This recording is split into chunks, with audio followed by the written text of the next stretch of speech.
মাত্র বাকি আছে ঈদুল আজহার ৩ দিন, যাকে নিয়ে জমে উঠেছে পশুর হাট। বিস্তারিত থাকছে শফিকুল ইসলাম শফির ভিডিও চিত্রে।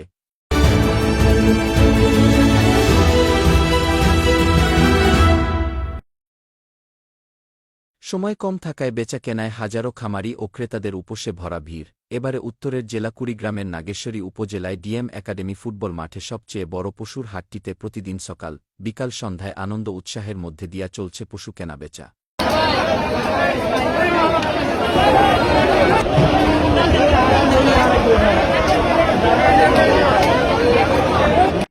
হাটে মিলছে খামারি ও সাধারণের দেশি বিদেশি গরু ও ছাগল।